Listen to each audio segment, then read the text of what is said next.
আগের ব্লগে তোমরা দেখেছো আমি আসাম পৌঁছে গেছি।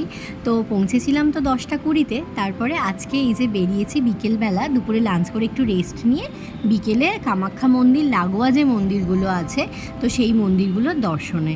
এই যে দেখছো এইটা হচ্ছে একটা মানে মন্দির যেটা হচ্ছে অনেকটা নিচুতে, আর একদম কামাখ্যা মন্দির থেকে জাস্ট 10-15 মিনিটের দূরেই কিন্তু এই মন্দিরটা পড়ে। কিন্তু আমি একটা সাজেস্ট করব, যদি আপনারা কেউ বয়স্করা যান তাহলে কিন্তু অনেকগুলো সিঁড়ি, প্রায় 500-র ওপরে সিঁড়ি আমাদেরকে ভেঙে নিচে নামতে হয়েছিল, এবং নিচে নামাতো না, আবার ওপরে ওঠারও ব্যাপার আছে। তো এই হচ্ছে মন্দির যেটা গিয়েছিলাম সেটার যে এন্ট্রান্সটা, তো সেই জায়গাটায় এখানে যেটা আছে সেটা হচ্ছে এই যে পাথরগুলো আছে এর ভিতরে একটা গুহা মতো আছে। তো ওই গুহার মধ্যেই কিন্তু ঠাকুরটা আছে, ওখানে শিব মন্দির আছে আর হনুমানজি আছে।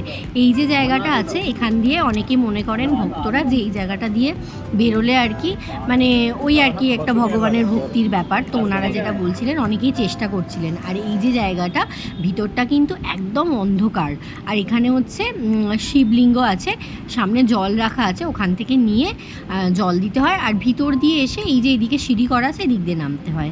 আমরা ভিতরে গিয়ে পুজো দিলাম, তো পুজো দিয়ে বেরিয়ে এবারে আরেকটা মন্দিরের উদ্দেশ্যে আবার রওনা দিয়েছি। আবার কিন্তু সেই সিঁড়ি, প্রচণ্ড হাঁটা আর অনেক অনেক সিঁড়ি ভেঙে ওঠা নামা এই ব্যাপারটা কিন্তু থাকে। সুতরাং যারা বয়স্করা যাবেন, যদি পায়ের প্রবলেম হয় সেটা কিন্তু বুঝে যেতে হবে।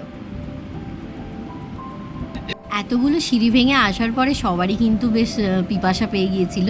তো এই মন্দিরের সামনেই ছিল এই যে লেবু জল, তো ওখানে খেয়ে দিয়ে আবার আমরা এই মন্দিরের প্রবেশপথে চলে এসেছি। তো এখানেও কিন্তু একটা মন্দির, আসলে কামাখ্যা যে জায়গাটা এখানটা কিন্তু সমস্তটাই প্রায় চারিদিকে মন্দিরেই, মন্দিরটাই বেশি আর কি চারিদিকে।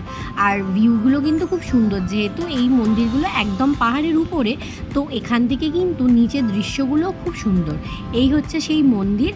আমি ঠিক বুঝতে পারিনি আসলে ভিতরে যে অন্ধকার, একদম গুহার মতো। তো আর সমস্ত মন্দিরে কিন্তু গর্ভগৃহটা পুরো অন্ধকার, ঠাকুর যে আছে বোঝাই যাচ্ছে না যে ভিতরে কি আছে না আছে, জাস্ট একটুখানি প্রদীপের আলো জ্বলছিল। এই হচ্ছে মন্দিরের এন্ট্রান্স। তো এই দিকের এই জায়গাটা, এখানটায় বলি হয়, আর এই জায়গায় আছে হচ্ছে সরস্বতী আর লক্ষ্মী মায়ের একটা মূর্তি।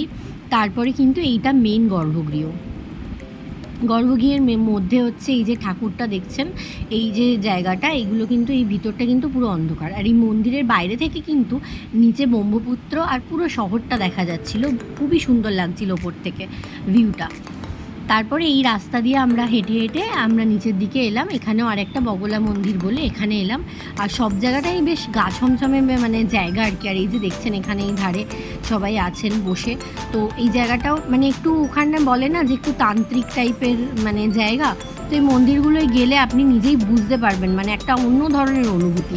মন্দিরের ভিতরে এই যে বাঁদিকে এরকম একটা পাথরের চাট্টান টাইপের আছে, তো এখানেই সমস্ত পুজো হচ্ছিল।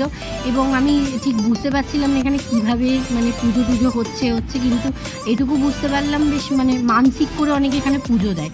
এই জায়গাতেও হোম হয় বড় করে, এখানেও কিন্তু ঠাকুর আছে। আর এই জায়গাটায় আমি এই পায়রাটাকে দেখে না একটু চমকে গেলাম, একদম মন্দিরের ভিতরে জাস্ট এই পায়রাটা বসে আছে, কি অদ্ভুত লাগলো আমার। তো ওখানে যজ্ঞও হচ্ছিল। মন্দির টন্দির দেখে প্রায় সন্ধে হয়ে এসছে। তো এখানেও কিন্তু আবার বলবো যে অনেক সিঁড়ি ভেঙে নিচে আসতে হয়। এই হচ্ছে লাইন দেওয়ার কাউন্টার, এখন ক্লোজ হয়ে গেছে, আবার পরের দিন 4টে এই জায়গাটায় লাইন দিতে হবে কাল ভোরবেলা থেকে, তো টিকিট কালেকশনের জন্য মন্দির দর্শনে। তারপরে আমরা লাগোয়া কিছু দোকান আছে, ওখানে মোমো খেলাম, খুবই বাজে মোমো, ওখানে তো সব কিছু নিরামিষ। তারপরে চাটা খেলাম, চাটা কিন্তু দুর্দান্ত ছিল। তো সন্ধে হয়ে গেছে, আমরা আমাদের মতো এবারে একটু ঘোরাফেরা করছিলাম। তারপরে ফেরার পথে মন্দিরে গেলাম, এমনি মন্দিরটা আর কি দর্শনে, কারণ পুজো দেবো আমরা পরের দিনে সকালবেলা থেকেই লাইন দিতে হবে আমাদেরকে। তো সন্ধ্যেবেলায় যখন গেলাম মন্দিরে, দেখলাম সবাই এখানে বসে যে যার মতো প্রার্থনা করছে, কেউ কোনো গান করছে। তো সন্ধেবেলা এখানে পরিবেশটা একদম অন্যরকম। এখানে কিন্তু প্রস্তুতি চলছিল যে সন্ধে আরতির আর কি, তো সন্ধে আরতি হবে সেই জন্য। সন্ধে আরতির সময় এইরকমভাবেই সমস্ত ভক্তরা সবাই মিলে গান হচ্ছিল। তো বেশ মনোরম পরিবেশ। আর খুবই সুন্দর, মানে এখানটায় আমার কিছু বলার নেই। এই যে অনুভূতিটা হয়েছিল আমার, এটা সবথেকে ভালো ছিল। একদম সন্ধেবেলা প্রায় আধ ঘন্টা 40 মিনিটের মতো এই প্রার্থনাটা হয় আর কি। তো এইভাবেই আমাদের যেদিন কামাখ্যা পৌঁছালাম ওই দিনটা শেষ হলো। তো আমরা কাল সকাল থেকে এবারে মন্দিরের জন্য, মন্দিরের যে মেন পুজো সেটার জন্য কিন্তু লাইন দিতে হবে।